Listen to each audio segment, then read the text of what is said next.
ዛሬ ክፍል 42ን እንቀጥላለን። ስለዚህ እኔ ደግሞ በእናንተ ዘንድ ስለሚሆን በጌታ በኢየሱስ ስለማመንና ለቅዱሳን ሁሉ ስለሚሆን መውደድ ሰምቼ የሚለውን አንስተን በጌታ በኢየሱስ ስለማመን የሚለውን አንስተን እምነት የሚለውን ክፍል ሁለት ክፍሎች አይተንበት ዛሬ ሶስተኛ ክፍል እምነት በሚል እንቀጥላለን። ክብር ለጌታ ይሁን። እምነት ልክ እንደ መብራት በጨለማ ውስጥ ይደምቃል በሚል ነው ዛሬ የምናየው። የእምነት ባህሪያት በሚል ስር እምነት ልክ እንደ መብራት በጨለማ ይደምቃል። ጨለማ በጣም እየጨለመ ድቅድቅ እየሆነ ሲመጣ የብርሃኑ መጠን ደግሞ ምን እያለ ይመጣል? እየጎላ ይመጣል። በአሁኑ ሰዓት ምናልባት የመንገድ ላይ መብራቶች ወይም ሌላ አጠገባችን ያሉ ህንፃዎች ምናምን በርተው ሊሆን ይችላል፣ ብዙ አይታዩ። ግን እኩለ ሌሊት ላይ ሲሆኑ ከርቀት ይታያሉ። ክብር ለጌታ ይሁን። እምነትም ልክ እንደዚሁ ጨለማው እየጨመረ ሲመጣ፣ ጨለማው ድቅድቅ ሲሆን የእምነትም ጉልበት የእምነትም ስራ እንደዛው እየተገለጠ ይመጣል። ክብር ለጌታ ይሁን። ክብር ለጌታ ይሁን።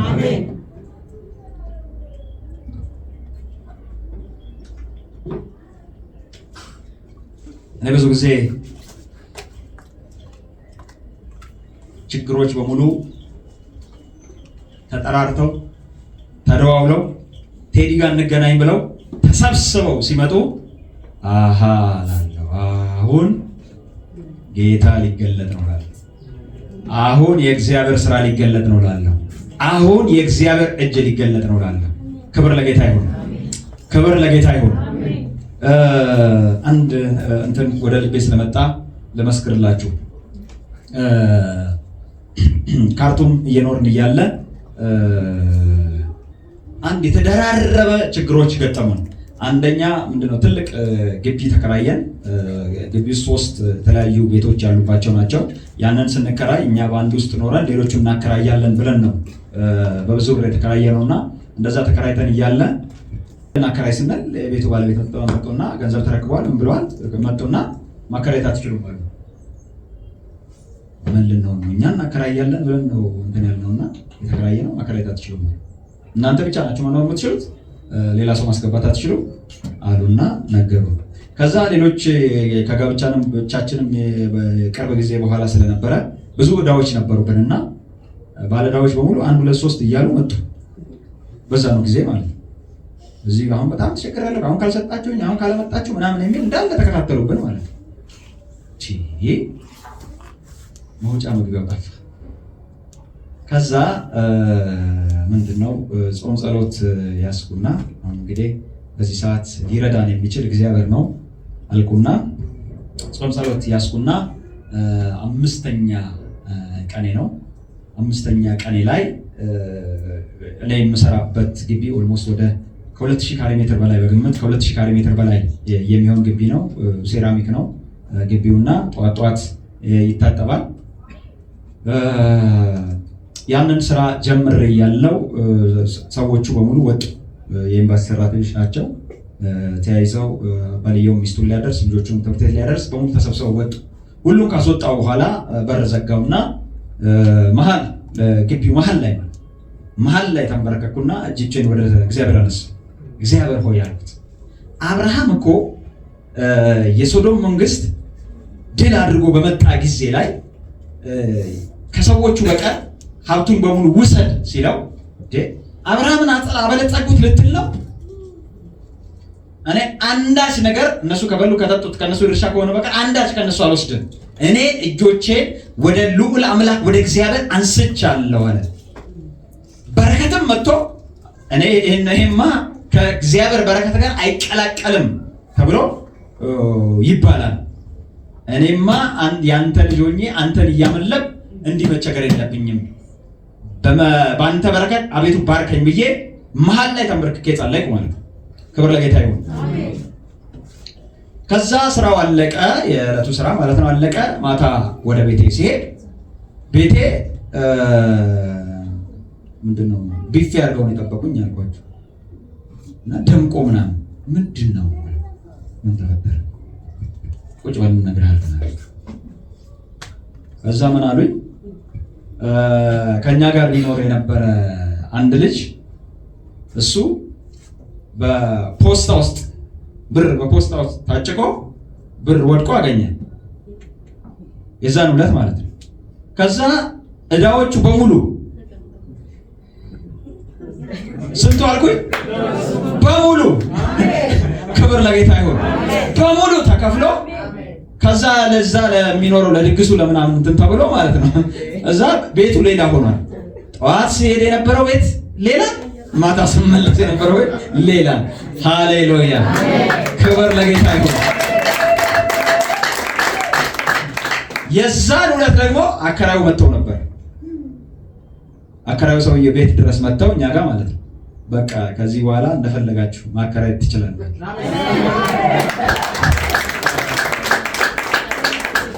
ሃሌሉያ በበረከቱ አስደነገጠኝ የሚለው የሌሊ መዝሙር በእርግጥ የዛለት ነው የገባኝ። ለካ ሰው በበረከት ይደነግጣል የሚለው ደነገጥኩ። ታውቃለህ? ክብር ለጌታ ይሁን። ክብር ለጌታ ይሁን። ልላችሁ የፈለኩት አንድ ነገር ነው። ድቅድቅ ጨለማ ካለ የሚገርም የእግዚአብሔር ጣት ከጀርባው አለ። አሜን። ኢየሱስን መጡና ይሄ ሰውዬ ከተወለደ ጀምሮ ነው አይነ ስውር። ግራ ገባን። እንደው እንዲህ ሆኖ የሆነበት ምክንያት ወላጆቹ ኃጢአት ስለሰሩ ነው? እሺ ወላጆቹ ኃጢአት ስለሰሩ ብንል ወላጆቹ እኮ በሰላም እየኖሩ ነው። እሱ አይነ ስውር ሆኖ ለምን እንደዚህ ይኖራል? ደግሞ እሱ የሰራው ነው ብንል ገና ከመወለዱ ጀምሮ እኮ አይነ ስውር ሆኖ የተወለደ ነው። እንዴት ከመወለዱ ጀምሮ ደግሞ እሱ የሰራው ኃጢአት ሊሆን ይችላል? ምንድነው ጌታ ሆይ ያሉት? ክብር ለጌታ ይሁን። አሜን። ክብር ለጌታ ይሁን። አሜን። ይሄ የሰማይ አጀንዳ ነው አላቸው። ሃሌሉያ ሃሌሉያ። በሱ ላይ የሰማይ አጀንዳ ስላለ ነው አላቸው። ክብር ለጌታ ይሁን። ለምን? የእግዚአብሔር ክብር ይገለጥበት ዘንድ፣ እግዚአብሔር ይታይበት ዘንድ፣ እግዚአብሔር ይገንበት ዘንድ ለሰማይ አጀንዳ የተዘጋጀ ስለሆነ ነው። ሃሌሉያ። አንዳንድ ነገሮች ወደ እናንተ የመጡት ጌታን አሳይተው ይሄዳሉ። ጌታን አክብረው ይሄዳሉ። የጌታ ስም ደምቆባቸው ይሄዳሉ። ሃሌሉያ። እግዚአብሔር ይታይበታል። በእርግጥም እግዚአብሔር ከእሷ ጋር አለ ያስብላሉ።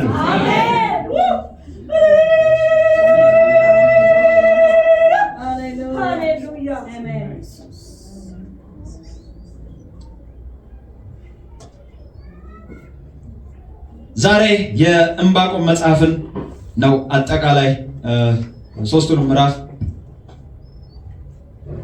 በ30 ደቂቃ ውስጥ ለመጠቅለል የመሞክረው። ክብር ለጌታ ይሁን። የዕንባቆም መጽሐፍ የተጻፈበት ጊዜ እስራኤል ይሁዳ በትልቅ አመጽ ውስጥ የነበረችበት ጊዜ ከባቢሎን ምርኮ በፊት የተጻፈ መጽሐፍ ነው። መጽሐፉ ሲጀምር እንደዚህ ነው የሚለው፣ የነቢዩ ዕንባቆም ያየው ሸክም ነው የሚለው። ያየው ሸክም ይህ ነው ይላል። ያየው ሸክም ይህ ነው ይላል። ከ1 እስከ 4 ያለው የዕንባቆም እግዚአብሔር ስለ ፍትህ ሲጠይቅ ለምን ጻድቁ በኃጢአተኛው እጅ ይወድቃል? ጻድቁ የማንም ግፈኛ መጫወቻ ለምን ይሆናል? እስቲ እናንብበው። ነቢዩ ዕንባቆም ያየው ሸክም ይህ ነው። አቤቱ እኔ ስጮህ የማትሰማ እስከ መቼ ነው? ስለ ግፍ ወደ አንተ ጮኻለሁ፣ አንተም አታድንም። በደልንስ ስለምን አሳየኸኝ? ጠማምነትንስ ስለምን ተመለከትከኝ? ጥፋትና ግፍ በፊቴ ነው፣ ጠብና ክርክር ይነሳሉ። ስለዚህ ሕግ ላልቷል፣ ፍርድም ድል ነስቶ አይወጣም። ኃጢአተኛ ጻድቅን ይከባልና፣ ስለዚህ ፍርድ ጠማማ ሆኖ ይወጣል ይላል። አንድ ነገር አያለው፣ አንድ ነገር አሳይተኸኛል። ምን አሳይተኸኛል? ጻድቁ በኃጢአተኛው ሲዋጥ፣ ጻድቁ በኃጢአተኛው ሲበደል፣ እኛ ከዘመናት በፊት የሰማነው ታሪክ ስላንተ የሰማነው ስላንተ የተረዳነው አባቶቻችን የነገሩት ጻድቅ ሲራብ ዘሩም ሲለምን አላየንም የሚል ነበረ። አሁን ግን የምናየው በዘመናችን ግን የምናየው ኃጢአተኞች ለምልመው ኃጢአተኞች ከፍ ብለው ጻድቆች ግን ተጨቁነው በመከራ ውስጥ ሆነው እናያለን። እነሱ በብዙ ጭንቅ ውስጥ እያለፉ እናያለን። ለምን ይሄንን ታሳየኛለህ? ለምን ይሄንን አየው? ነብይ ነው ዕንባቆም። ስለዚህ ብዙ ሰዎች ወደ ዕንባቆም ይመጣሉ። ብዙ ጻድቃኖች ወደ ዕንባቆም ይመጣሉ። በጽድቅ እየሄድኩ እግዚአብሔርን እየፈራሁ እግዚአብሔርን እያከበርኩ ይሄ ደረሰብኝ ይላሉ። እባክህ ወደ እግዚአብሔር ጩህልኝ፣ እባክህ ወደ ፈጣሪ ጩህልኝ፣ እባክህ ጸሎቴን አድርስልኝ፣ ልመናዬን ጭንቄን አሰማልኝ ይላሉ። ዕንባቆምም ስለነሱ ይጸልያል፣ ስለነሱ ይጮሃል። እግዚአብሔር ሆይ ፍረድ ይላል፣ ተመልከት ይላል። በግፈኞች ተነጥቀዋል ይላል፣ በግፈኞች ተበድለዋል ይላል፣ ተጨንቀዋል፣ በምጥ ውስጥ ነው ያሉት ይለዋል። ወደ እግዚአብሔር ይጮሃል። ነገር ግን መልስ የለም። ለምን የነሱን ግፍ እንደዚህ ታሳየኛለህ? አንተስ ይለዋል እግዚአብሔርን፣ ጩኸቴን የማትሰማው እስከ መቼ ነው? እስከ መቼ ነው የማትሰማው? እኔ ወደ አንተ ጮሃለሁ፣ እኔ ወደ አንተ አነባለሁ፣ ስለ ጻድቁ ጮሃለሁ፣ ስለ ምድሪቱ ጮሃለሁ። እስከ መቼ ነው የማትሰማኝ? ጠማምነትንስ ስለምን ትመለከታለህ? እንዴት ጠማምነትን ለመመልከት ቻልክ? እንዴት አስቻለህ? ጠማማው እንደፈለገ ሲሆን፣ እንደፈለገ ሲወጣ ሲገባ፣ እንደፈለገ ሲጨቁን፣ እንደፈለገ ሲበድል፣ እንደፈለገ ሲሆን እንዴት ዝም አልከው? እንዴት አስቻለህ? እኔ ስለዚህ ጉዳይ ወደ አንተ እጮሃለሁ፣ እኔ ወደ አንተ ስለዚህ ጉዳይ አነባለሁ፣ ግን አትሰማኝም። እስከ መቼ ነው የማትሰማኝ?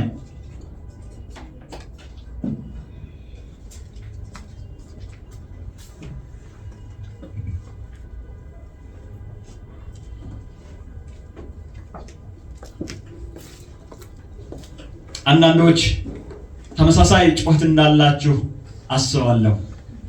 ከዕንባቆም ጋር ያለ የሚያመሳስላችሁ ተመሳሳይ ጩኸት እንዳላችሁ አስባለሁ።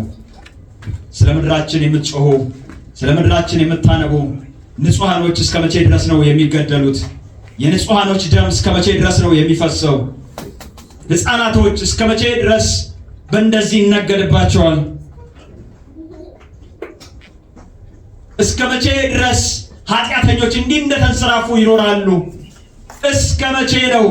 እስከ መቼ ነው? ለምንድን ነው የማትፈርደው?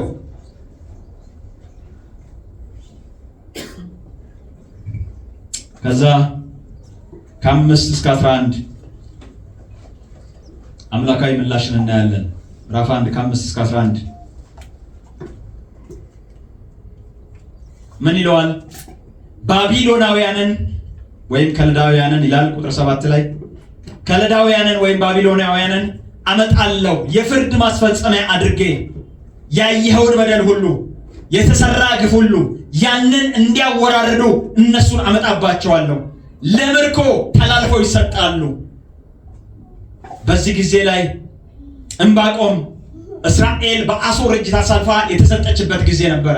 እስራኤል 11ዱ ነገድ በትንትኑ የወጣበት ጊዜ ነበረ። 11ዱ ነገድ የት እንዳሉ የማይታወቅበት ጊዜ ነበረ። እስራኤል እንደ አገር መቀጠሏ ያበቃበት ጊዜ ነበረ። አሁን ደግሞ ይሁዳ ነች የቀረችው። አሁን ደግሞ ኢየሩሳሌም ነች የቀረችው። እነሱንም ደግሞ ለባቢሎናውያን አሳልፌ እሰጣቸዋለሁ። እስራኤልን አሳልፌ ለሶርያ እንደሰጠው ይሄንን ደግሞ አሳልፌ ለባቢሎን እሰጣቸዋለሁ። በንጹሐን ደም ላይ እንደተጫወቱ በጻድቆች ላይ ግፍን እንዳደረጉ በእነሱ ላይ ደግሞ ይጫወቱባቸው ዘንድ እነሱን ደግሞ ይቀጡባቸው ዘንድ ባቢሎናውያንን አመጣባቸዋለሁ አለው። እንደገና ዕንባቆም ሁለተኛ ጩኸትን ሲጮህ እናያለን። ከ12 እስከ 17 ከ12 እስከ 17 እንዲህ ይለዋል ዕንባቆም።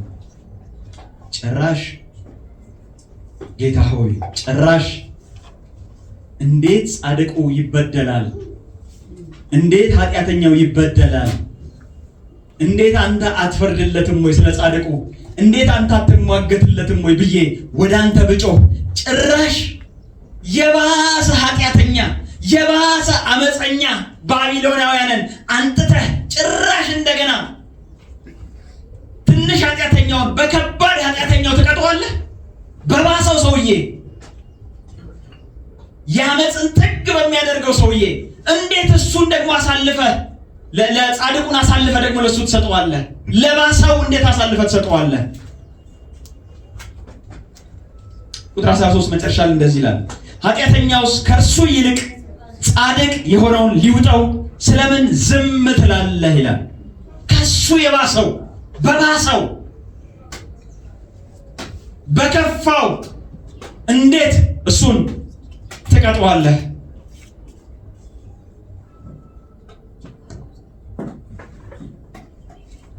ምዕራፍ 2 ላይ እንዲህ ይላል፣ በመጠበቂያዬ ላይ እቆማለሁ፣ በአምባዬም ላይ እወጣለሁ፣ የሚናገረኝንም ስለ ክርክሬ የሚመልሰውንም አውቅ ዘንድ እመለከታለሁ ይላል።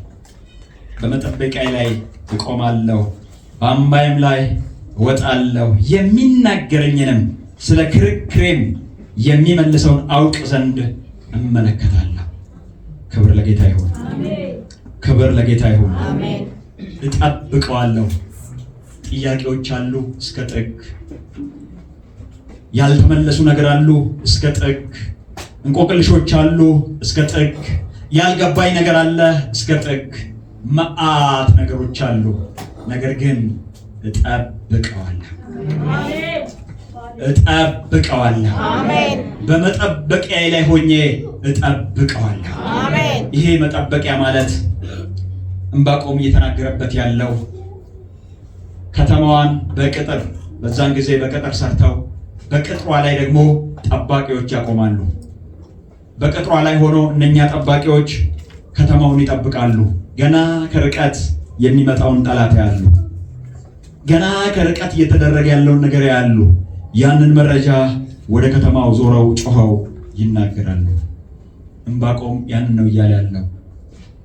ገና ከርቀት ሲመጣ በሚያይበት ሁኔታ ውስጥ ሆኜ በዛ በከተማው ቅጥር ላይ ሆኜ አንተ የምትመልሰውን ለማየት፣ አንተ የምትናገረውን ለማየት፣ ካንተ ለመስማት፣ ያንተን ውሳኔ ለማድመጥ በመጠበቂያዬ ላይ ሆኜ እጠብቅሃለሁ። እስቲ አሜን፣ እስቲ አሜን። ብዙ ሰዎች ብዙ ጥያቄ አላቸው። ብዙ ሰዎች ብዙ የሚያነሱት ነገር አለ። ምክንያቱም አንደኛ ዋናው ትልቁ ነገር የሁለት ዓለም መንግስት ነው። የሁለት ዓለም መንግስት ነው።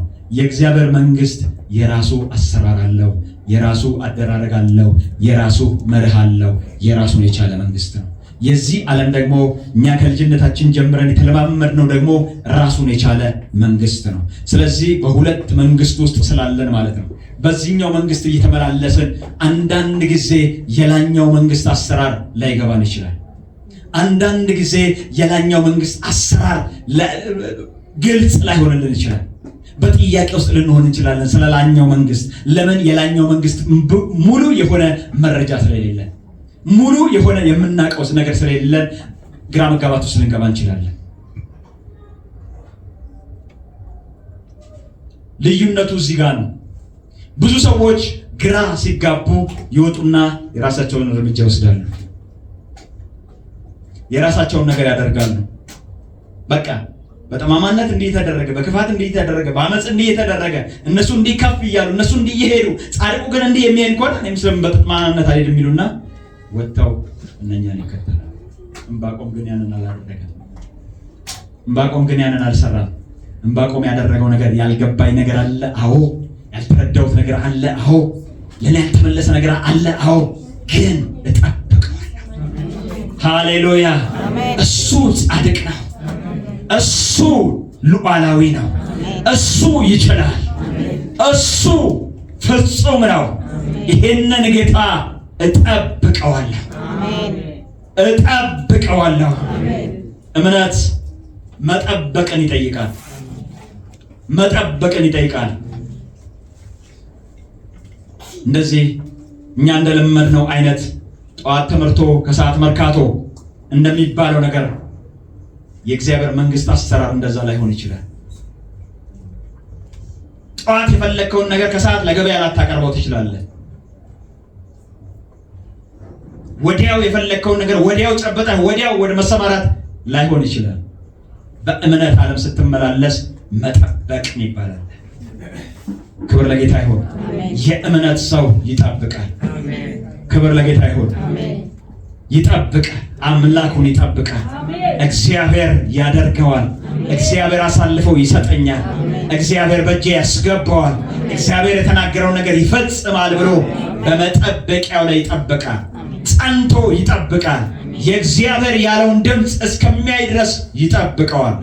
እስቲ አሜን፣ እስቲ አሜን።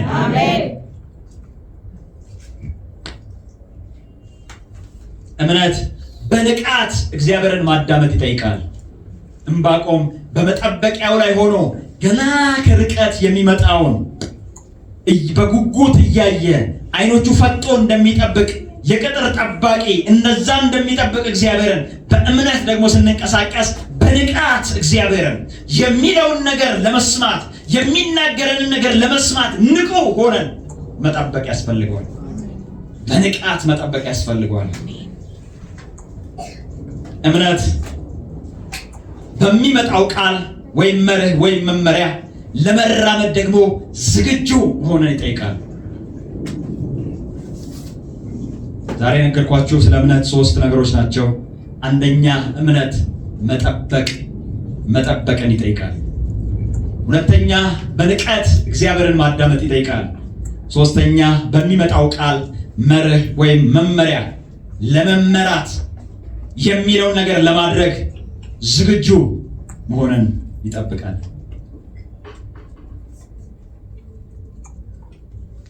አንድ አይነ ስውር ወደ ኢየሱስ ክርስቶስ መጥቶ ምን ላድርግልህ ትወዳለህ ሲለው አይ ዘንድ ነው አለ።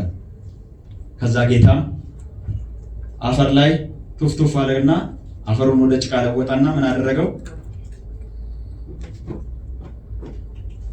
አቧራና አይን ይስማማሉ?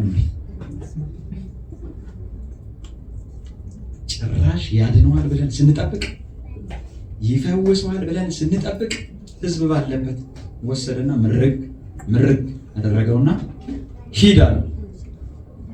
እንደዛ ወር እንደሆነ ነው። በጭቃ ልጥፍ አድርጎበት አይኑ ላይ ሂድ በሰሌው ውሃ ታጠብ። እግዚአብሔር ሲመጣ እግዚአብሔር ሲሰራ የሚሰራው በራሱ መመሪያ ነው። አሜን። በራሱ መስፈርት ነው። በራሱ አካሄድ ነው። አሜን። ስለዚህ የሚለንን ለማድረግ ዝግጁ መሆን ይጠበቅብናል። ንዕማን የሶሪያ ወታደር አለቃ ነው። እግዚአብሔር በእጁ ድልን ስለሰጠው በሶሪያ ሀገር የገነነ ሰው ነው። አንድ የሶሪያ ወንበዴዎች ደግሞ አደጋ ጣዮች በተወሰነ በእስራኤል ክፍል ላይ አደጋ ጣሉና አንዲትን ሰራተኛ ወሰዷት ይለናል። በሁለተኛ ነገሥት ምዕራፍ 5 ላይ የምታገኙት ታሪኩ ወሰዷትና ከዛ በኋላ ንዕማን ቤት ተቀጥራ እያገለገለች ነበረ። እዛ እያገለገለች እያለች እስራኤላዊት እያገለገለች እያለ ንዕማንን ስታየው አስከፊ ለምጽ ላውድ ያለበት። ከዛ ለእመቤቴ ያለቻት ለሚስቱ እመቤቴ ይህ ሰውዬ እኮ ወደ እስራኤል ወዳለው ወደ ነብዩ ዘንድ ቢሄድ እኮ ይድናል፣ እዛ እኮ መድኃኒት አለ ብላ ነገረቻቸው። ከዛ ንዕማንም ይህንን ነገር ሚስቱ ስትነግረው ከእሷ ሰማና ሄዶ ለንጉሱ በእስራኤል እንደዚህ እንዳለ እኛ ቤት ያለች ብላቴና ነገረችኝ አለ። ታዲያ ምን ችግር አለው አለው የሶሪያ መንግስት። እኔ ጽፍልሃለሁ አለ፣ ደብዳቤ ጽፍልሃለሁ፣ ይዘህ ትሄዳለህ፣ የሚያስፈልገውን ነገር ሁሉ ይዘህ ትሄዳለህ አለው። ብሩን ያዘ፣ ወርቁን ያዘ፣ ልብሱን ያዘ፣ ስጦታ ምናምን የሚሆን ያዘ፣ ደብዳቤውን ያዘና ወደ እስራኤል ንጉስ ሄደ። ወደ እስራኤል ንጉስ ሄደና ምን የሚል ደብዳቤ ነው ያዘው? እንደ ባሪያዬ እንደዚህ እንትን ነውና እሱ ደግሞ በእናንተ ዘንድ መድኃኒት እንዳለ እዛች ያለች ልጅ አውርታለታለች። ስለዚህ እንድትፈውሰው ይሄንን ጽፌልሃለሁ ብሎ ለንጉሱ ሰጠው። ንጉሱ ደብዳቤውን ሲያነብ በቃ እንድታደነው ጽፌልሃለሁ የሚል ደብዳቤ ይሄ ነገር ነው አለ። እንዴ እኔ ፈጣሪ ነኝ እንዴ? በፈጣሪ ምትክ ነኝ እንዴ? እኔ ማድነው? ልብሱን ቀደደ። እዩት፣ ነገር ሲፈልገኛል። ይሄ ለነገር ነው በቃ። እኔ መዋጋት አልፈልግም፣ እኔ መጣላት አልፈልግም፣ እኔ አሁን ዝግጁ አይደለሁም፣ ለሱም ብቁም አይደለሁም ለመመከት። ነገር ሲፈልገኝ ግን ይሄን አደረገ ብሎ ልብሱን ቀደደና እሪ አለ። ይሄ ወሬ ወዴት መጣ? ወደ ነብዩ ወደ ኤልሳ ዘንድ መጣ። ኤልሳ ዘንድ መጣና ለኤልሳ ነገሩት። ንጉሡ እኮ ልብሱን ቀደደ። ምን ተፈጥሮ? አንድ ንዕማንን ታውቀው የለ? የሶሪያ ወታደር የታወቀ ጀነራል ነው። በሰፈሩ በአካባቢው ሁሉ የታወቀ ነው። ታውቀው የለ? አውቀዋለሁ። እሱ መጣ። ከዛ በኋላ ከለምጽ ያድነኝ እንደዚህ አድነው የሚል ደብዳቤ ይዟል ከሶሪያ መንግስት የተጻፈለትና በዚህ ምክንያት ልብሱ ቀደደ። ታዲያ ይሄ እኮ አለ በእስራኤል ምድር እኮ ነብይ እንዳለ ይታወቅ ዘንድ ነው። ላኩት ወደ እኔ። እስቲ አሜን። ክብር ለጌታ ይሁን። ላኩት ወደ እኔ። የሰማው ከማን ነው? ከሰው ነው የሰማው። ኤልሳ ደግሞ አሁን ነገሩ ገባው። አሁን እግዚአብሔር ሊገለጥ ያለበት ጊዜ እንደሆነ ገባው። ይሄ ጉዳይ አለ ሲያየው፣ ይሄ ጉዳይ አለ እግዚአብሔር በሶሪያ ሊገለጥ ያለበት ጊዜ ነው። ሶሪያውያን ስለ እግዚአብሔር ሊያውቁ የተፈለገበት ጊዜ ነው። ስለዚህ ወደ እኔ ላኩት አለ። ክብር ለጌታ ይሁን። ከዛ ንዕማን የጫነውን በሙሉ የያዘውን በሙሉ ይዞ ወታደሮቹም ይዘው አብሮ ፈረሰኞች ይዟል። እሱ በሰርገላ ሆኖ ፈረሰኞችና ሰርገላው ተያይዘው ወደ ኤልሳ ጋር ሲመጡ በኤልሳ በተራራው ስር ቆመው ሲጠብቁት ኤልሳ ደግሞ መልእክተኛ ላከ። ክብር ለጌታ ይሁን። አስቡት አሁን ምንድነው በዚህ በዘመኑ አሁን የመንግስት ባለስልጣን በቪኤት በምናምን በሞተረኛ በምናምን ታጅበው ክላክስ እየተደረገ ምናምን አንዴ ጥልቅልቅ ሲያረጉት ሰፈሩን ምናምን መንገድ አዘግተው ምናምን እዚህ ሲመጡ ማለት ነው። ከዛ በኋላ ማሚ አሹ ውጣና እንደዚህ በላቸው ስትለው ማለት ነው። ጊያዝን ጠራና ሄድና በዮርዳኖስ ወንዝ 7 ጊዜ ብቅ ጥልቅ በለው ብሎ እሱም አልወጣም። እሱ እዛው ቁጭ ብሎ ላከ። ዘራፋላ ሰውየው በዮርዳኖስ ወንዝ ብቅ ጥልቅ ብሎ ላከ። ተንቅ ያለው እሱ መጥቶ በፊቴ የአምላኩን ስም ጠርቶ እጁን ጭኖ የሚጸልይልኝ መሰለኝ እንጂ ለወንዝማ ለዮርዳኖስ ከወንዝ ከሆነ እኛ ሀገር አባናና ፋርፋ አለው አይደል እንዴ? አባናና ፋርፋ ደግሞ ማለት ይኸውልህ ጥርት ያሉ ወንዞች ናቸው። እየጨለፍ የምትጠጣቸው ናቸው። ዮርዳኖስ እንደ ዮርዳኖስ ወንዝ ድብረስ አይደለም። እዚህ ድረስ የመጣሁት እዚህ ጭቃ በሆነ ውሃ ውስጥ ልዘፈቅ ነው እንዴ? አበደ። አንድ አስተዋይ ሰው መቼም አይጠፋም። ጌታ ሆይ ያለው ከዚህ የሚበልጥ ነገር እንኳን አዞ ቢሆን ታደርገው አልነበረም? ቀላል ነገር እኮ ነው። በቃ አድርግ ያለ ወንዝ ውስጥ በቃ 7 ጊዜ በቃ ጥልቅ ማለት ካልሆነ ከዛ በኋላ እናወራለን። ግን አሁን ያለች እቺ ጥቅጭ ቀላል ነገር እቺ እስቲ አድርጋታል። ወረደ ይላል። እስቲ አሜን አሜን። ክብር ለጌታ ይሁን። አሜን። ወረደ ከዚህ ከተኮፈሰበት ካለበት ከመጣበት ወረደ። ሃሌሉያ ሃሌሉያ። በሚቀጥሉት ዘመናት የከበደባችሁ በሁሉ በአምላካችሁ በእግዚአብሔር ፊት ይወርዳል። በአምላካችሁ በእግዚአብሔር ፊት ይወርዳል። ከነገሰበት ከገነነበት ራሱን ላሳይበት ካለበት ነገር ላይ ይወርዳል። ሃሌሉያ። ወረደ። ክብር ለጌታ ይሁን። ወረደና ወደ ወንዝ ገባ። አዎ ዮርዳኖስ ንጹህ አይደለም። ዮርዳኖስ ድፍርስ ነው። ክብር ለጌታ ይሁን። ክብር ለጌታ ይሁን። ግን የእግዚአብሔር እጅ ይገለጥበታል። እግዚአብሔር ስለተናገረ የእግዚአብሔር እጅ ይገለጥበታል። ብዙ ነገሮቻችን ድፍርሶች ሊሆኑ ይችላሉ። የቤተ ክርስቲያን ነገሮች ብዙዎቹ ድፍርሶች ሊሆኑ ይችላሉ፣ ግን ይፈውሳሉ። ግን እግዚአብሔር እጅ አለባቸው። ግን እግዚአብሔር አብሯቸው አለ። አዎ እንደ ክርስትና ብዙ የደፈረሰ ነገር አለ። ብዙ አልጠራንም፣ ግን አንድ ነገር እናውቃለን። እግዚአብሔር ከኛ ጋር አለ። እግዚአብሔር አብሮን አለ። ከዮርዳኖስ ጋር የሚያልፍ የእግዚአብሔር ክንድ አለ። ዮርዳኖስ ከባናና ከፋርፋ ያልጠራ ቢሆንም ከሱ ብዙ የጠሩ ቢኖሩ ዮርዳኖስ ግን ይፈውሳል። አሜን። የእግዚአብሔር ቃል ስለወጣበት ዮርዳኖስ ግን ይፈውሳል። አሜን። ሃሌሉያ። አዎ ባባናና በፋርፋ ብዙ ጊዜ ገላውን ታጥቦ ሊሆን ይችላል። ብዙ ጊዜ ጠጥቶ ሊሆን ይችላል። ብዙ ጊዜም ዋኝቶ ሊሆን ይችላል። በልጅነቱ ብዙ ነገር አድርጎ ሊሆን ይችላል። ዮርዳኖስ ግን የእግዚአብሔር ቃል አለበት። አሜን። ሃሌሉያ። አሜን። በቃ ጠለቅ 7 ጊዜ ነው። አንድ ጊዜ እንኳን ግባ እናውጣ አላለም። 7 ጊዜ። ክብር ለጌታ ይሁን። አሜን። ክብር ለጌታ ይሁን። አሜን። ገባ።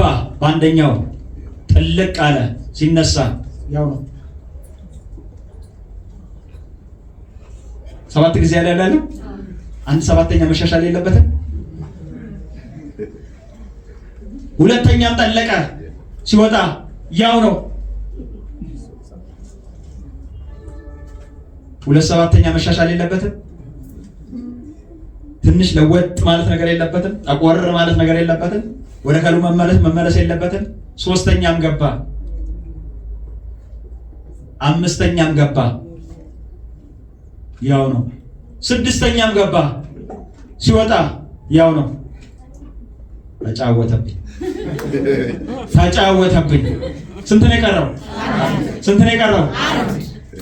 ተጫወተብኝ።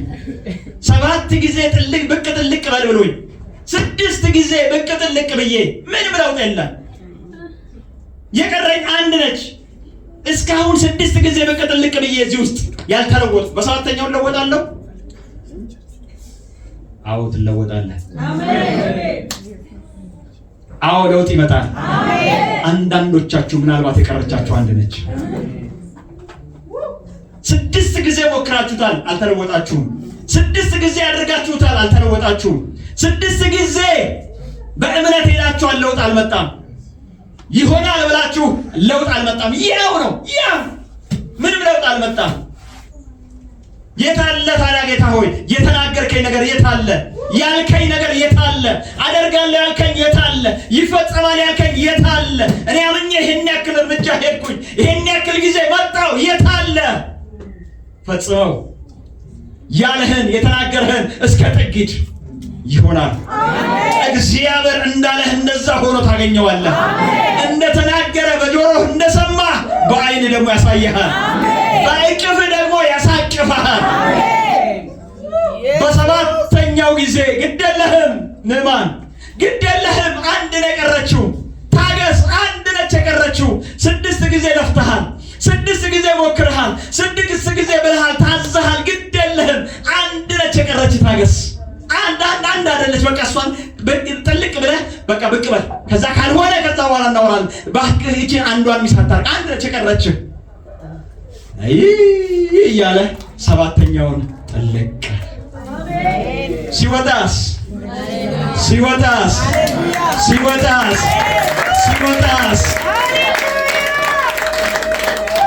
ሃሌሉያ። ምን ሆነ ይላል መሰላችሁ? ቆዳው እንደ ሕፃን ልጅ ቆዳ። እድሜው ሁላ ኤዲት ተደረገ። አንተ ሃሌሉያ። አሁን የትልቅ ሰው የሽማግሌ ቆዳ ይታወቃል አይደል? ምን አይነት እንደሆነ። እሱ ግን እንደዛ አይደለም የሆነው። በ7ኛው ብቅ ሲል ለምጾ ብቻ አይደለም፣ ቆዳው ራሱ የሕፃን ቆዳ ሆነ። ሃሌሉያ። ክብር ለጌታ ይሁን። እንዴ ያስገባለው ወጣት አልነበረም እንዴ? ለማንኛው ሽማግሌ አልነበረም እንዴ? ብቅ ጥልቅ ሲል የነበረው ሰውዬ እንዴ? እስካሁን ስናይ የነበረው ሽማግሌ ንዕማን እሳቸው አልነበሩ እንዴ? ሃሌሉያ። ብቅ ሲል ሌላ አዲስ ሰው፣ ሌላ አዲስ ሰው ሃሌሉያ ወጣ። ከዛ በኋላ ቀጥታ ወደ ኤልሳ ጋር ሄደ። ያለው ከእናንተ በቀር ሌላ አምላክ የለም በዘመኔ ያለ። ከዚህ በኋላ ከአንተ አምላክ በቀር ሌላ አምላክ አልተሰማም አለ። ከአንተ አምላክ በቀር ሌላ አምላክ አልሰግድም አለ። በእውነትም ያንተ አምላክ ነው አለ። በእውነትም ያንተ ጌታ የጌታዎች ጌታ ነው አለ። ለዚህ ጌታ ዘመኔን እሰጣለሁ አለ። ለዚህ ጌታ እገዛለታለሁ አለ። ለዚህ ጌታ እሰግድለታለሁ አለ። ኤልሳን አንድ ነገር ለመነው፣ 2 በቅሎ የሚሆን አፈር አፈር እባክህ አፈር ልውሰድ። ሃሌሉያ ክብር ለጌታ ይሁን። ለምን ይሄን አፈር ደልዬ እሰግድበታለሁ። ሃሌሉያ ለአንተ አምላክ እሰግድበታለሁ። በአንተ አፈር ላይ ተንበርክኬ ለአንተ አምላክ እሰግዳለሁ። በአንተ አፈር ላይ ተንበርክኬ የአንተን አምላክ አመልካለሁ። ሃሌሉያ እንደዛ የተናቀው እንደዛ ተራ የተባለው ዮርዳኖስን የናቀ ባናውና ፋርፋ አሉልኝ ያለ አሁን አፈር ልመና ገባ አንተ። ሃሌሉያ ሃሌሉያ አፈር ይለምን ጀመር። እባክህ ስጠኝ በቃ እዚህ ላይ ልስገድ አለ። ይሄስ ጌታ ነው አለ። ክብር ለጌታ ይሁን። እግዚአብሔር በሚሰጠው መርህ በሚሰጠው መመሪያ መራመድ ይጠይቃል። ያን መመሪያ ላይመስል ይችላል። ያ መመሪያ ለአእምሮ ማይሆን ነገር ሊመስል ይችላል። ግን እግዚአብሔር የተናገረው እሱ ልክ ነው። እሱ ይሰራል። የሚሰራው እሱ ነው። አንተ የተሻለ ልታክ ትችላለህ እንዴ? እንዲማ ከሆነ እኮ ከዚህ የተሻለ እንዴ አቃለው ልትል ትችላለህ። አንተ ባወቀው አይደለም። እግዚአብሔር በተናገረው ባለው በዛው ነው የሚሰራው። በዛው ነው የሚፈጸመው። በዛው ነው የሚሆነው። እሱን ተከተለው፣ ፍጻሜ ታገኛለህ።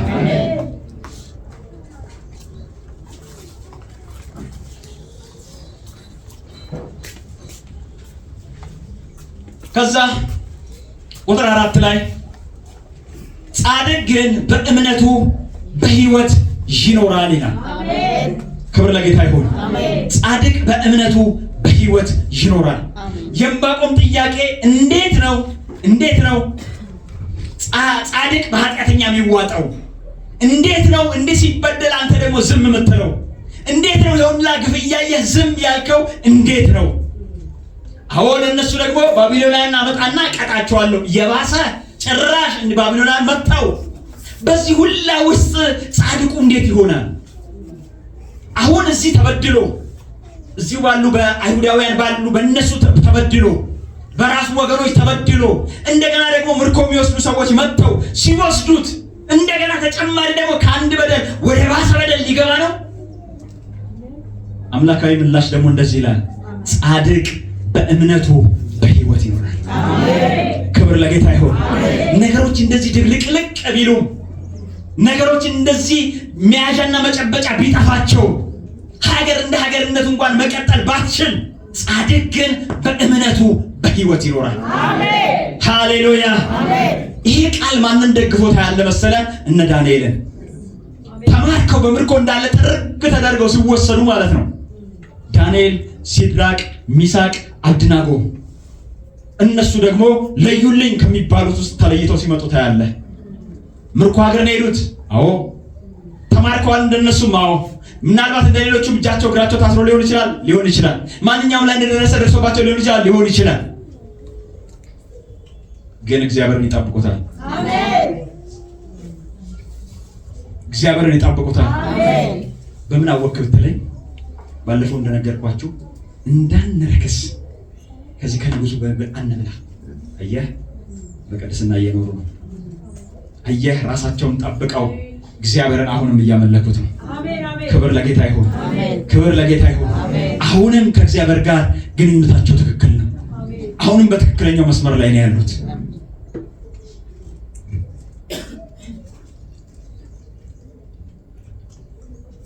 ታውቃላችሁ የመጀመሪያው ከምግቡ በኋላ የመጀመሪያ የገጠማቸው ነገር ህልም መፍታት ነበር። ህልሙንም አንጡ ፍቺውንም አንጡ የሚል የንጉስ ጥያቄ ነበር የመጣው። ይህንን ሊያደርግልን የሚችል እኮ ማንም የለም ማለት በሰው ፍጥረት ውስጥ ማንም የለም። ይህንን ሊያደርግ የሚችሉ ማን መሰሉ? እነኚህ ከሰው ጋር የማይኖሩ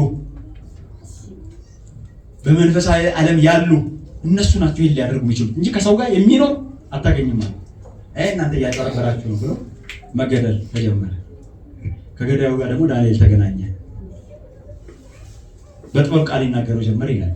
ለምንድን ነው ግን የንጉስ የቸኮለው? ክብር ለጌታ ይሁን። አሜን። ቸኮለ ንጉስ። ለምን ይቸኮላል? ከዛ ወደ ንጉሱ ጋር ገባና ንጉስ ሆይ የተናገርከውን ነገር ህልሙንም ፍቺውንም እንድንለ ቀን ስጠናል። ክብር ለጌታ ይሁን። አሜን። እግዚአብሔር ነገር አለው ብሎታል። አሳውቃለሁ ብሎታል አላለው። ቀን ስጠናል። ገቡ ወደ ምሽጋቸው። በእግዚአብሔር ፊት መጸለይ ጀመሩ። ኡኡ ማለት ጀመሩ።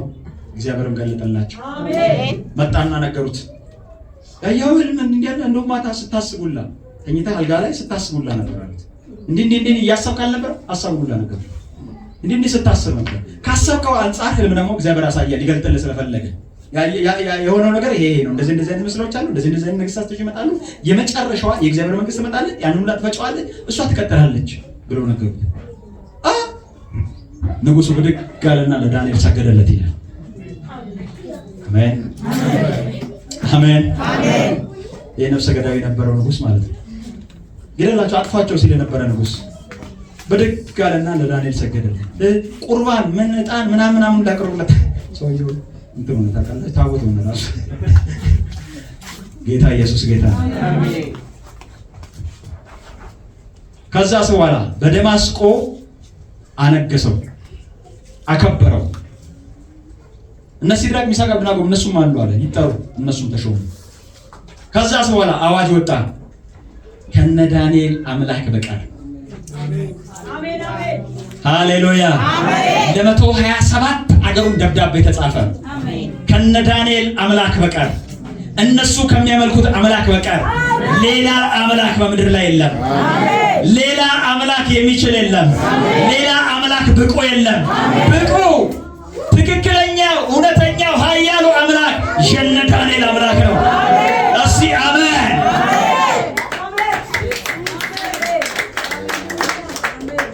አንድ ቃል ተናግሮት ነበረ ለዕንባቆም ምን የሚል ቁጥር 14 ላይ ውሃ ባህርን እንደሚከድን ምድር የእግዚአብሔርን ክብር በማወቅ ትሞላለች የሚል። እስካሁን የሚታወቀው የእግዚአብሔር ማንነት የሚታወቀው በአይሁዳውያን መካከል ነው። አሁን ግን አለው ውሃ ባህርን እንደሚከድን እግዚአብሔርን በማወቅ ምድር ሁሉ ትሞላለች። ሃሌሉያ! ያ ትንቢት ተፈጸመ። ሃሌሉያ! በ127 ሀገር በሙሉ ስለ ዳንኤል አምላክ መወራት ተጀመረ። ስለ እግዚአብሔር መወራት ተጀመረ። ስለ እሱ ኃያልነት መወራት ተጀመረ። የና ዳንኤል አምላክ በእውነትም አምላክ ነው ተባለ። እስቲ አሜን፣ እስቲ አሜን። ጻድቅ በእምነቱ በምን ይኖራል? በህይወት ይኖራል። በምርኮ ሀገር አዎ፣ በስደት ሀገር አዎ፣ በጭንቅ ውስጥ አዎ፣ ጻድቅ በእምነቱ በህይወት ይኖራል። በዛም ገብቶ ገዝቶ ይኖራል። በዛም ገብቶ ገዢ ሆኖ ይቀጥላል። ሃሌሉያ! ምንም በአመፅ ውስጥ ቢመላለሱ፣ ምንም የከፋ ነገር ቢመጣም፣ ለሌላው ቁጣ ቢመጣም፣ የተለያየ ነገር ቢወርድም፣ ጻድቅ ግን በእምነቱ በምን በህይወት ይኖራል። ሃሌሉያ! እነ ዳንኤል ብቻ አይደሉም፣ ብዙ ሰዎች ነበሩ። እነ ነህምያን ማንሳት እንችላለን። እነ እዝራን እነ ሕዝቅኤልን ማንሳት እንችላለን። በምርኮ ሀገር የነበሩ የገነኑ ከነ ዳንኤልም ጋር የነበሩ ሰዎች ነበሩ። ብዙ ሰዎች አሉ በእምነታቸው በህይወት የኖሩ እዛም ሄደው ገዢ የሆኑ። እስቲ አሜን፣ እስቲ አሜን። ክብር ለጌታ ይሁን፣ ክብር ለጌታ ይሁን። ወርቅ የትም ብሄድ ወርቅ ነው።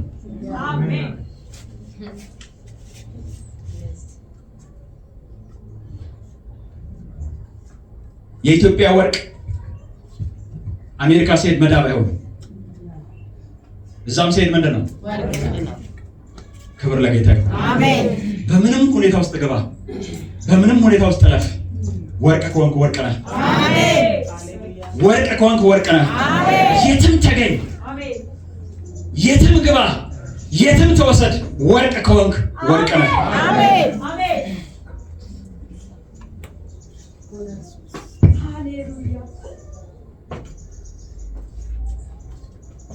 ለባቢሎናውያንስ ስለ ባቢሎናውያን ምን ትላለህ?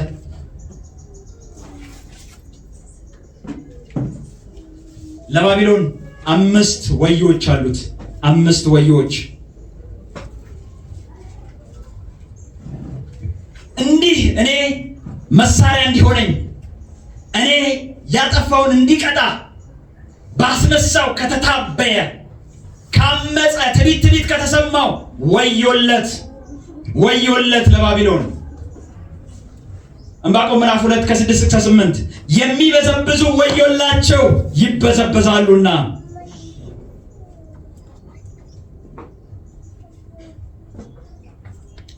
ወዮላቸው የሚለው 5ቱን ወዮች ላሳያችሁና ወደምፈልገው ነገር ልሄድ።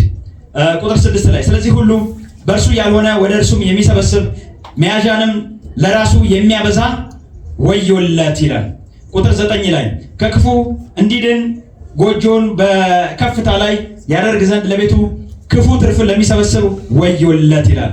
ቁጥር 13 ላይ ከተማን በደም ለሚሰራ ከተማንም በኃጢአት ለሚመሰረት ወዮለት ይላል። ቁጥር 16 ላይ ለሚያሰክረው ወዮለት በክብር ፋንታ እፍረት ሞልቶበታልና ይላል። ስለዚህ 5 ወዮዎች አሉ። አንደኛው የሚበዘብዙ ወዮላቸው ይበዘበዛሉና፣ ሁለተኛው ከቁጥር 9 እስከ 11 ምዕራፍ 2 ከቁጥር 9 እስከ 11 በብዝበዛ ከተማን ለሚገነቡ ወዮላቸው ሲወድቁ ያያሉና ይላል። ሶስተኛው ከቁጥር 12 እስከ 14 ላይ ከተማን በደም ለሚሰራ በኃጢአትም ለሚመሰረት ወዮለት በእሳት ይቃጠላልና። አራተኛ ከቁጥር 15 እስከ 17 ለክፉ ሰዎች ንጹህን ሰዎች አቢዩዝ ለሚያደርጉ የሰውንም ደም ለሚያፈሱ ግፍንም ላደረጉ ወዮላቸው እግዚአብሔር ይበቀላቸዋልና ይላል። አምስተኛ ከቁጥር 18 እስከ 20 በጣዖት ለሚታመኑ ደግሞ ወዮላቸው ይላል።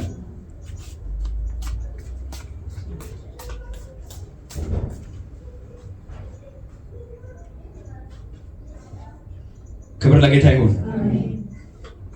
ከዛ ይህንን ምዕራፍ ሲዘጋው ቁጥር 20 ላይ እንደዚህ ይላል፣ እግዚአብሔር ግን በተቀደሰ መቅደሱ አለ፣ ምድር ሁሉ በፊቱ ዘመተ በል። እስቲ አሜን። እግዚአብሔር ግን በተቀደሰ መቅደሱ አለ። እግዚአብሔር ግን በተቀደሰ መቅደሱ አለ። ክብር ለጌታ ይሁን። ዕንባቆም ብዙ ግፎችን አይተዋል፣ ብዙ ነገሮችን አንስተዋል፣ ብዙ ጭንቆችን አንስተዋል፣ ያልተመለሱ ጥያቄዎችን አንስተዋል፣ ግራ የገቡት ነገሮች አሉ። ግን አንድ ነገር ይላል፣ እግዚአብሔር ግን በተቀደሰ መቅደሱ አለ። ሃሌሉያ። ብዙ ነገር ደርሶባችኋል። በብዙ ነገር ውስጥ እያለፋችሁ ነው። ብዙ ጥያቄዎች አሏችሁ። ብዙ ያልተመለሱላችሁ ነገሮች አላችሁ። ስለ ሀገራችሁ ብዙ እንቆቅልሽ አለ። ስለ እናንተ ብዙ እንቆቅልሽ አለ። ስለ ቤተሰብ ብዙ እንቆቅልሽ አለ። ዛሬ አንድ አዋጅ አለኝ። እግዚአብሔር ግን እስቲ በሉ፣ እግዚአብሔር ግን በተቀደሰ መቅደሱ አለ። እግዚአብሔር ግን በተቀደሰ መቅደሱ አለ። ለኔ ባይገባኝም እኔ ባልረዳውም እግዚአብሔር ግን በተቀደሰ መቅደሱ አለ። ጥያቄ ባይመለስም እንቆቅልሼ ባይፈታም እኔ እንዳሰብኩት ባይሆንም እግዚአብሔር ግን በተቀደሰ መቅደሱ አለ። ሃሌሉያ ሃሌሉያ።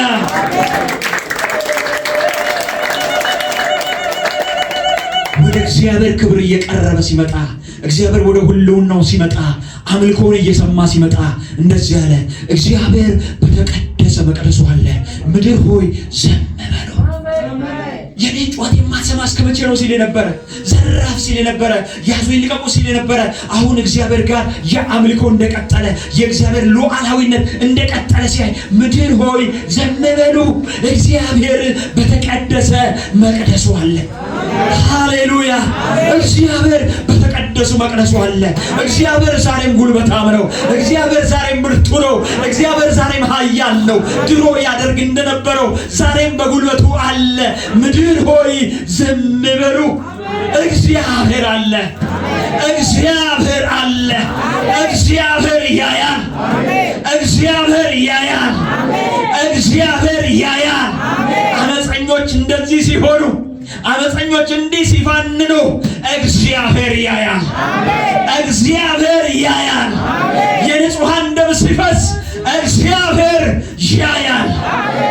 ግፈኞች እንደዚህ ሲያምፁ እግዚአብሔር ያያል።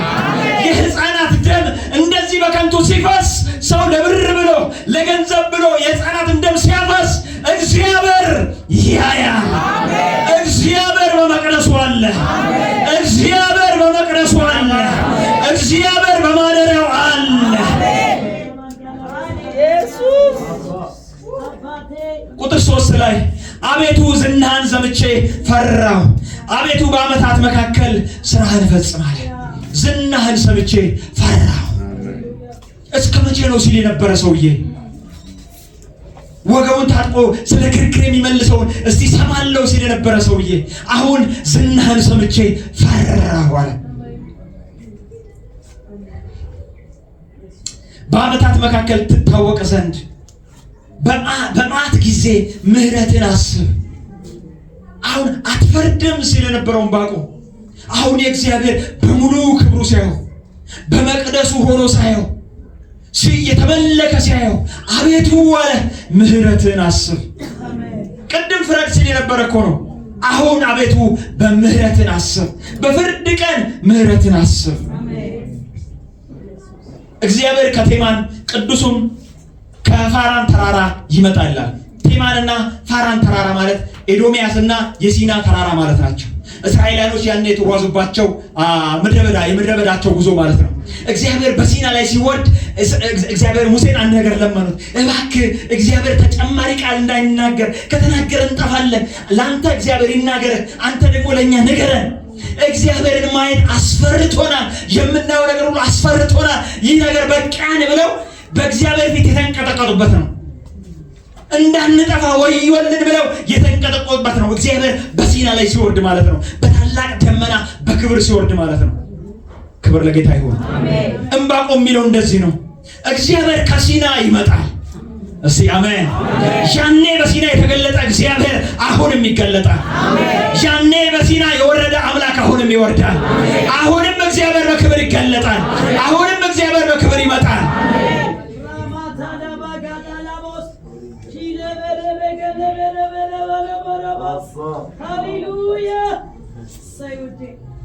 ክብር ለጌታ ይሁን። ከዛ ምዕራፍ 3 ስለ እግዚአብሔር ሲመጣ ስለ ኃያልነቱ፣ ስለ ታላቅነቱ፣ ስለሚመጣበት ክብር እያወራ ይቀጥላል። ቁጥር 16 ጀምሮ ያለውን ላንብበው እንድፈጥን ብዬ ነው። እኔ ሰምቻለሁ፣ ልቤም ደነገጠብኝ። ከድምፁ የተነሳ ከንፈሮቼ ተንቀጠቀጡ፣ በመንቀጥቀጡ አጥንቶቼ ውስጥ ገባ። በስፍራዬ ሆኜ ተናወጥኩ። በሚያስጨንቆኝ ሕዝብ ላይ እስኪመጣ ድረስ የመከራን ቀን ዝም ብዬ እጠብቃለሁ። ምንም እንኳን በለስ ባታፈራ፣ በወይን ሐረግ ፍሬ ባይገኝ፣ የወይራ ስራ ቢጎድል፣ እርሾችን መብልን ባይሰጡ፣ በጎች ከበረቱ ቢጠፉ፣ ላሞችን በጋጡ ውስጥ ባይገኙ፣ እኔ ግን በእግዚአብሔር ደስ ይለኛል፣ በመድኃኒቴም አምላክ ሐሴት አደርጋለሁ። ጌታ እግዚአብሔር ኃይሌ ነው፣ እግሮቼን እንደ ዋላ እግሮች ያደርጋል፣ በከፍታዎች ላይ ያስኬደኛል። ክብር ለጌታ ይሁን። ክብር ለጌታ ይሁን። በለስ ባታፈራ፣ እንደገናም ፍሬ ባይገኝ፣ ስራ ቢጎድል፣ መብል ባይሰጡ፣ ቢጠፋ ባይገኝ፣ እኔ ግን በእግዚአብሔር እስቲ አሜን ደስ ይለኛል፣ በመድኃኒቴም አምላክ ሐሴት አደርጋለሁ። ጌታ እግዚአብሔር ምን ነው? ኃይሌ ነውና። እስቲ አሜን፣ እስቲ አሜን። ጌታ እግዚአብሔር ኃይሌ ነውና በከፍታዎች ላይ ምን ይለኛል? ያስኬደኛል። ክብር ለጌታ ይሁን። ክብር ለጌታ ይሁን። በከፍታዎች ላይ ምን ይለኛል? ያስኬደኛል። እንዴት ነው? እንዴት ነው? እንዴት ነው? ፍሬ በሌለበት ምድር ላይ እንዴት ነው? ስራ በጎደለበት ነገር ላይ እንዴት ነው? መብል ባሌለበት ነገር ላይ እንዴት ነው?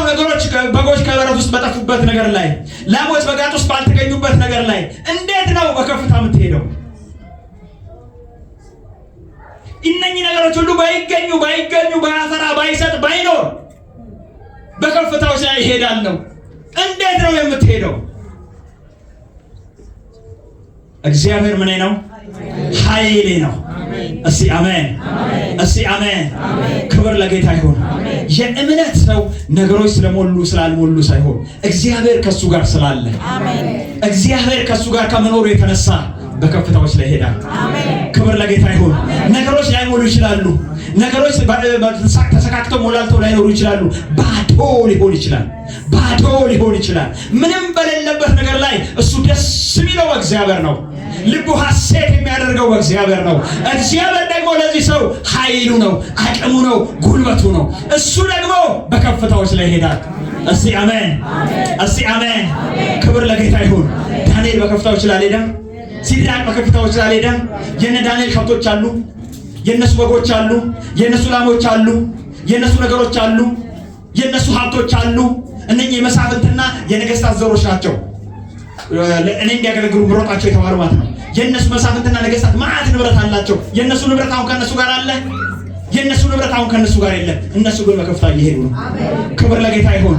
ክብር ለጌታ ይሁን።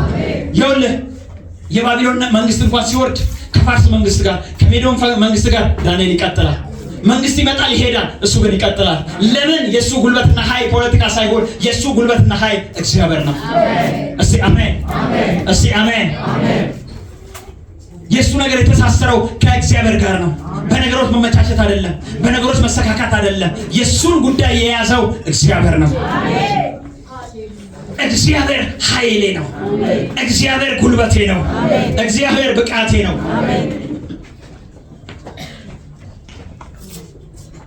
ጌታ ይመስገን። መልአኩ ወደ ማርያም መጣና አንድ ነገር ተናገራት። ደስ ይበልሽ፣ አንቺ ከሴቶች ሁሉ የተባረክሽ ነሽ፣ የማኅፀንሽም ፍሬ የተባረከ ነው። ደስ ይበልሽ፣ እግዚአብሔር ጸጋን ሞልቶብሻልና ብሎ መልአኩ ለእሷ ሲናገራት፣ ይሄ ደግሞ ሰምቼ ማላውቀው እንዴት ያለ ሰላምታ ነው፣ እንዴት ያለ ንግግር ነው አለች። ክብር ለጌታ ይሁን። ቀጥሎ እንደዚህ ያላት፣ በያዕቆብ ቤት ላይ ለዘላለም የሚነግስ መንግስቱም ደግሞ መጨረሻ የሌለው ወንድ ልጅ ትወልጃለሽ፣ ስሙንም ኢየሱስ ትይዋለሽ። ክብር ለጌታ ይሁን። ምን በያዕቆብ መንግስት ላይ በያዕቆብ ዘር ላይ ለዘላለም የሚነግስ ለስንት ጊዜ? ለስንት ጊዜ? ለዘላለም። ሰው ለዘላለም ይኖራል? እንደ ማርያም ሆናችሁ አስቡት። ሰው ለዘላለም ይኖራል? መጥቶ ድንገት ተገልጦ ድንገት መጥቶ ለዘላለም የሚነግስ ደገመው ደግሞ ለመንግስቱ ደግሞ መጨረሻ የሌለው ወንድ ልጅ ትወልጃለሽ አላት። እንዴ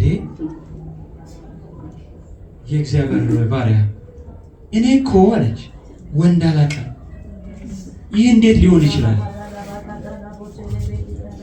ክብር ለጌታ ይሁን። ክብር ለጌታ ይሁን።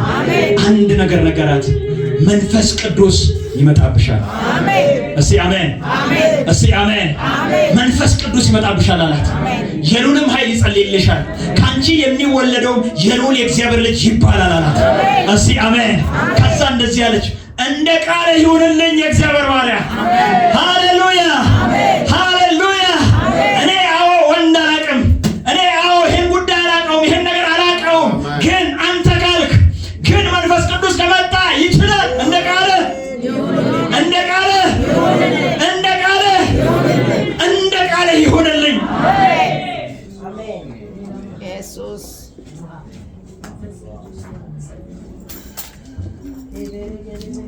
ኤልሳቤጥ እንደዚህ አለቻት፣ ከጌታ የተነገራላትን ቃል ይፈጸማልና ያመነች ብፅዕት ናት። ክብር ለጌታ ይሁን። ክብር ለጌታ ይሁን። ወንድ አታውቅም? አዎ። ኤክስፒሪየንስ የላትም በዚህ ጉዳይ? አዎ። ለነገሩ ዜሮ ነች፣ የሥራ ልምድ ዜሮ? አዎ። ግን እግዚአብሔርን ታምነዋለች። ግን እግዚአብሔር ከመጣ መንፈስ ቅዱስ ከመጣ ይችላል ብላ ታምናለች። ሃሌሉያ። አመነችው። አንቺ የአመንሽ ነሽና ብፅዕት ነች አለቻት ኤልሳቤጥ። ክብር ለጌታ ይሁን። ክብር ለጌታ ይሁን። ማርያም እንደጸነሰች ሩጫዋን ወደ ታደረገች ወደ ኤልሳቤጥ ወደ ጸነሰችው። ክብር ለጌታ ይሁን። ቃል እንደመጣላት ራእይ እንደመጣላት እግዚአብሔር እንደተናገረላት ወደ ሮጠችው። ሌላ ራእይ ወዳለው፣ ሌላ ቃል ወዳለው፣ ሌላ እግዚአብሔር ነገር ወደሚገባው ወደሱ የሮጠችው። ሄዳ እዛ 3 ወር ተቀመጠች ይላል። ኤልሳቤጥ ራሷን ስንት ወር ሸሽጋ ነበረ? 6 ወር ሸሽጋ ነበረ። እሷ ደግሞ ሌላ ሄዳ 3 ወር ደግሞ እሷ ጋር ሸሸገች። አንዳንዴ በውስጣችሁ ለሚፈጠሩ ራእይ እግዚአብሔር ለሚናገራችሁ ነገር የት መሸሸግ እንዳለባችሁ ወቁ። የሚያጨነግፈው ቤት ጋር ትሄዱ፣ የሚመታው ቤት ጋር ትሄዱ። እምነታችሁን የበለጠ የሚያጠነክረው ወደሱ ጋር ተጠጉ። የእምነት ሰው ወደ ሆነው ጋር ወደሱ ጋር ተጠጉ። ሃሌሉያ። መልአኩ ነገራት። ለኤልሳቤጥ እኮ 6ኛ ወሯ ነው አላት። 6 ወሯ ሩጫዋን ወደሱ አደረገች። ሃሌሉያ። 6 ወሯ ነው ኤልሳቤጥ አረገዘችው። ማነው አሮጊቷ ኤልሳቤጥ አረገዘች? አዎ ለእግዚአብሔር የሚሳነው ነገር የለምና። እስቲ አሜን፣ እስቲ አሜን። ይሄ ከሆነማ ይሄ ከተደረገማ እኔም እጸንሳለሁ፣ እኔም እጸንሳለሁ። ክብር ለጌታ ይሁን። ወንድ አላቅም ግን እጸንሳለሁ፣ ወንድ አላቅም ግን እጸንሳለሁ። እግዚአብሔር ያለውን ይፈጽማል፣ እግዚአብሔር ያለውን ያደርጋል፣ እግዚአብሔር ያለው ይሆናል፣ ይፈጸማል አለች። አመነች። አንቺማ ብፅዕት ነች ስትላት አንቺ ብቻ አይደለሽም የባሪያይቱን ውርደት ተመልክቷልና። ማን? እሱ ጌታ የባሪያይቱን ውርደት ተመልክቷልና። ተዋርጄ ነበረ፣ በውርደት ነበርኩ የነበርኩት፣ በውርደት ነበር የተመላለስኩት። የባሪያይቱን ውርደት ተመልክቷልና ከዛሬ ጀምሮ እስቲ አሜን። እስቲ አንድ ሰው ከዛሬ ጀምሮ ይበል። ከዛሬ ጀምሮ ትውልድ ሁሉ ብፅዕት ይሉኛል። ሃሌሉያ። ምክንያቱ ምንድነው? የባሪያይቱን ውርደት ተመልክቷልና፣ የባሪያይቱን ውርደት አይቷልና፣ የኔ መዋረድ በሱ ዘንድ ገብቷልና ከዛሬ ጀምሮ ትውልድ ሁሉ ብፅዕት ይሉኛል። ክብር ለጌታ ይሁን። የእምነት ሰው እንደዚህ ነው። ለነገሩ ኤክስፒሪየንስ የለህም? አዎ። ልምድ ዜሮ። ይሄን ጉዳይ አታውቀውም? አዎ። ልምድ ዜሮ። በዚህ ጉዳይ ሄደ አታውቅም? አዎ።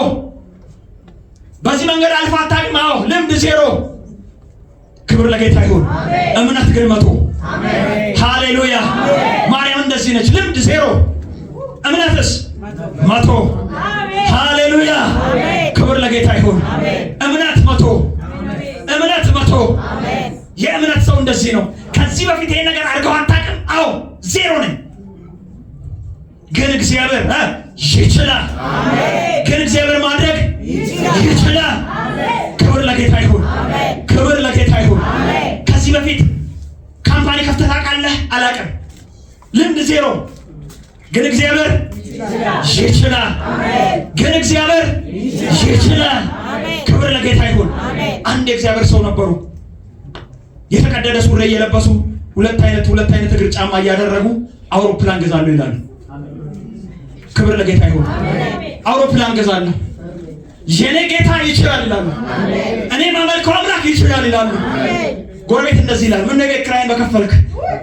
ምን ነው የቤት ኪራይን በስነ ስርዓት በከፈልክ? እሳቸው ግን እግዚአብሔር ይችላል ይላሉ። እኔ ማመልከው አምላክ ታያላችሁ። አውሮፕላን ገዛለሁ፣ የራሴ ጄት ይኖረኛል አሉ። ዛሬ ጄቶች አሏቸው። ጄት አይደለም ጄቶች አሏቸው ዛሬ።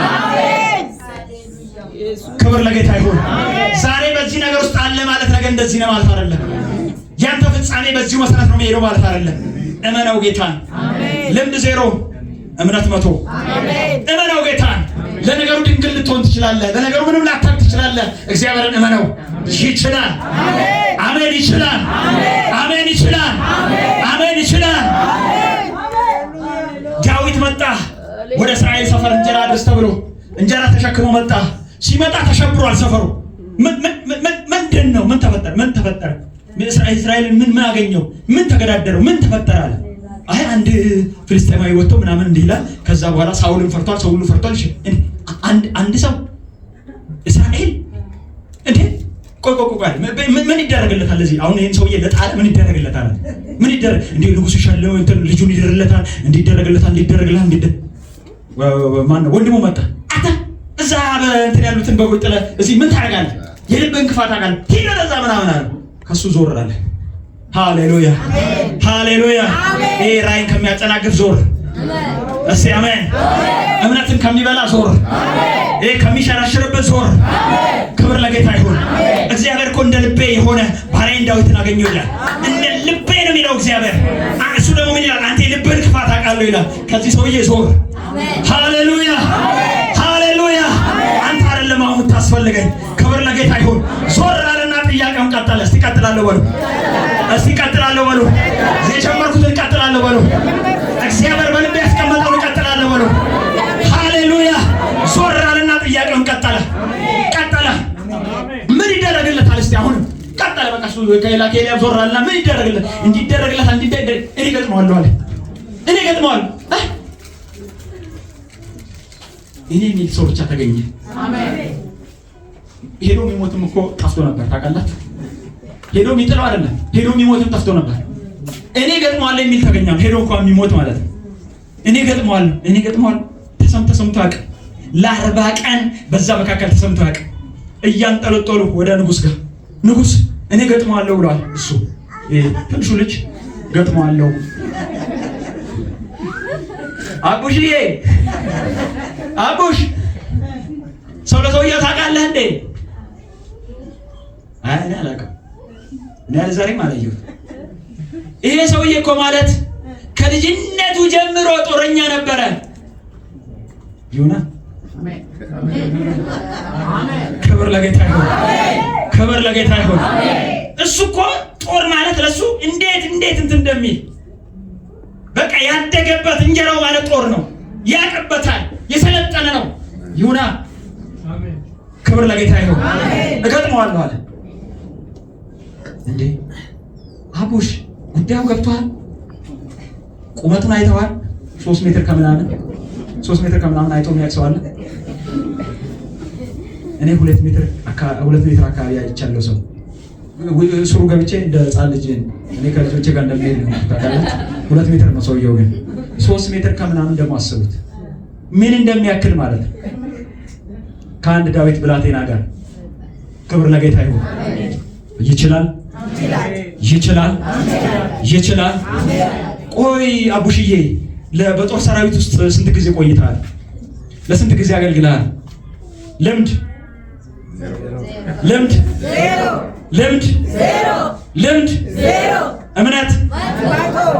እምነት 100 በቃ ልምድ 0። እኔ ጦር ሰራዊት ገብቻለሁ። ጦር ሰራዊት ገብቼ ጭራሽ ጦር ወርወረህ አታውቅም? ጎራዴ እንዴት እንትን እንደሚል ኮማንዶ ምናምን ተምረህ አታውቅም? ኧረ እኔ ጭራሽ ሲማሩም አይቻልም። ሃሌሉያ ሃሌሉያ። እናስ እጥለዋለሁ። ሃሌሉያ አሜን። የሚፈለገው እሱ መጣላራ እጥለዋለሁ። በአምላኬ ስም እገጥመዋለሁ። ይሄ የእስራኤልን እንትን የተገዳደረ ማን ነው? እሱ እጥለዋለሁ። ሳውል ልብሱን አወለቀ። እንካ በቃ እስቲ ልበሰው። ይኸው ሰይፌን መንካ፣ ጎራዴን መንካ፣ ይኸው ልብሴን መንካ፣ እሺ እግዚአብሔር ካንተ ጋር ይሁን ብሎ መረቀው። ሰውየው ለበስ ሲያደርገው አልሆነም። የጦር ልብስ መልበስ አይችልም። አንተ የሳውል የሰጠውን የጦር ልብስ እንኳን መልበስ አልቻለም። አልፈተንም ነገር አልሆነም። በዚህ እንትን የሚሆንልኛል መሰለኝ። ጎራዴው ከበደ፣ ጦሩም ትልቅ ነው ሊሆናል። አይ እኔ ያልፈተን እናስ ወንጭፍ ይዤ እሄዳለሁ። ሃሌሉያ ዱላ ይዤ እሄዳለሁ። ወንጭፍና ዱላ። አዎ ክብር ለጌታ ይሁን። አሜን። ክብር ለጌታ ይሁን። አሜን። ልባቸው አይውደቅ። አሜን። አንዳንድ አንበሶች ይመጡ ነበር በጎቼ ጋር ይመጡና በጎቼን ይዘው ሄዱ ነበር። እከተለዋለሁ። ማንን? አንበሳው እከተለዋለሁ። ከዛስ ከኋላ ይዘዋለሁ። አሜን። ጉሮሮን ይዤ አስተፋዋለሁ። አሜን። ከዛስ ገነጣጥለዋለሁ። አሜን። በጎቼን ተሸክሜ ደግሞ መለሳለሁ። ምን አይነት ጉድ ነው ዛሬ መጣበት። ሃሌሉያ ሃሌሉያ። የእናንተ አምላክ ድንቅ አምላክ። የእናንተ አምላክ በትንሽ ሰው ላይ የሚሰራው ተአምር፣ እዚህ ግባ በማይባል ሰው ላይ የሚሰራው ተአምር፣ የእናንተ አምላክ ድንቅ ነው። የእናንተ አምላክ ገራሚ ነው። ክብር ለጌታ ይሁን። እገጥመዋለሁ። ሄደ ወንጭፍ ምናምን 5 ለቀመ፣ 5 ጠጠሮች ለቀመ። እንትን ኮረጆውን ያዘ፣ ወንጭፉን ያዘ፣ ዱላውን ያዘ። ሊገጥም ጎልያድ ምን አንተ ምን ልታባረር ነው የመጣው? እዚያ የአሞራ ማባረር ታውቃላችሁ? ከእርሻ ላይ ከምናምን ላይ ዝንጀሮ የሚያባርሩ ከምንድን ነው ከበቆሎ እርሻ ላይ ዝንጀሮ የሚያባርሩ ታውቃላችሁ? የሆነ እንትን ላይ ሆኖ ምናምን እያፏጩ ዝንጀሮ ማባረር ምናምን። ምን ልታባረር ነው የመጣኸው እዚህ? ምን ልታረግ? ዛሬ አለው ራስህን ከላይ ላይ አነሳዋለሁ። አሜን ሃሌሉያ። ዛሬ ያንተ የመጨረሻ ቀን ይሆናል። በተገዳደርከው በልዑል አምላክ በእግዚአብሔር ስም እመጣብሃለሁና ዛሬ አናትን ቆርጠዋለሁ፣ አንገትን ቆርጠዋለሁ፣ ዛሬ አስወግድሃለሁ ነው። ሃሌሉያ። በእጁ ግን ምን አለ? ወንጭፍ። በእጁ ግን ምን አለ? ዱላ። የሚያወራው ግን የምን ወሬ ነው? አንገት የመቁረጥ ወሬ ነው። ሃሌሉያ። ሰይፍ ይዞ ሰው ማይፎክረውን ፉከራ ነው የሚፎክረው። ክብር ለጌታ ይሁን፣ ክብር ለጌታ ይሁን። ሰይፎስ ዳዊት የታለ ሰይፍ? የታለ ጎራዴ? በምን ነው የምትቆርጠው? ያንተ ያስከውስ። አሜን። ክብር ለጌታ ይሁን። የሚቆረጠው ሰው ስንት ነው? አንድ። ስንት ሰይፍ አለ? በቃ እኔ ምን ያስለፋኛል? ክብር ለጌታ ይሁን። አንተ ሰይፍን ይዘህ ትጠብቀኛለህ። ክብር ለጌታ ይሁን፣ ክብር ለጌታ ይሁን። አንድ ወንጭፍ። ሃሌሉያ፣ ሃሌሉያ። በእግዚአብሔር ስም የምትወረወር አንድ ወንጭፍ፣ በእግዚአብሔር ስም የምትወረወር አንድ ወንጭፍ፣ በእግዚአብሔር ስም የምትወረወር አንድ ወንጭፍ። አሜን። ክብር ለጌታ ይሁን። በእግዚአብሔር ስም ለመወርወር የተዘጋጃለ፣ በእግዚአብሔር ስም ለመወርወር የተዘጋጃለ አንድ ወንጭፍ። ሃሌሉያ። ወደ ጠላቱ መንደር፣ ወደ አስጨነቀው መንደር፣ ወደ አስጨናቂው መንደር፣ ዘሮቹን ወደ አስጨነቀ መንደር፣ እሱን ወደ አስጨነቀ መንደር፣ ምድሪቷን ወደ አስጨነቀ መንደር የሚወረወር አንድ ወንጭፍ፣ በእግዚአብሔር ስም የሚወረወር አንድ ወንጭፍ፣ በእግዚአብሔር ስም የሚወረወር አንድ ወንጭፍ፣ የጠላትን አንገት የሚቆርጥ ወንጭፍ፣ የጠላትን ራስ የሚያስወግድ ወንጭፍ፣ ከዘር ማንዘር ላይ ነገርን የሚያስወግድ አንድ ወንጭፍ፣ አንድ ወንጭፍ። ሃሌሉያ። አንድ ወንጭፍ። ሃሌሉያ። ብዙ አይደለም፣ አንድ ወንጭፍ፣ በእግዚአብሔር ስም የሚወረወር አንድ ወንጭፍ፣ አንድ ወንጭፍ። እሱ ለዘመናት ዘር ማንዘሮችን ያስጨነቀውን ያስወግደዋል። ለዘላለም ያስጨነቃቸውን ነገር ያርደዋል። ዘንዶውን ያርደዋል፣ እባቡን ያርደዋል፣ ጠላትን ያስወግደዋል። አንድ ወንጭፍ፣ በእግዚአብሔር ስም የሚወረወር አንድ ወንጭፍ፣ በእግዚአብሔር ስም የምታወጣው አንድ ወንጭፍ። እሱ ታሪክን ይቀይራል። እሱ ነገርን ይገለብጣል። እሱ ያልነበረን ወደ መኖር ያመጣል። የሚያምንብኝ አለ ቢሞት እንኳን ሕያው ነው አለ። ምን ቢሆን ቢሞት እንኳን ምንድን ነው? ሕያው ነው። ክብር ለጌታ ይሁን። ቢሞት እንኳን ሕያው ነው። ጻድቁን አትመነው። ደክሞ አይደለም፣ ተልፈስፍሶ አይደለም፣ የሆኑ ነገሮች ሆኖበት አይደለም፣ በጨለማ ተቀምጦ አይደለም፣ በዛና በዚህ ሆኖ አይደለም። ጻድቁን አትመነው። ቢሞት እንኳን አትመነው። ቢሞት እንኳን ሕያው ይሆናል። የእሱ አምላክ የሞተውን እንኳን ማስነሳት ይችላል። ነገርን መገለጥ ይችላል። ነገርን እንደ አዲስ መስራት ይችላል። ጻድቁን አትመነው። አብሮት ያለው እግዚአብሔር ነውና፣ ከሱ ጋር የሚሰለፈው እግዚአብሔር ነውና፣ የሚዋጋለት እግዚአብሔር ነውና፣ ክብር ሁሉ ለጌታ እንሰጣለን።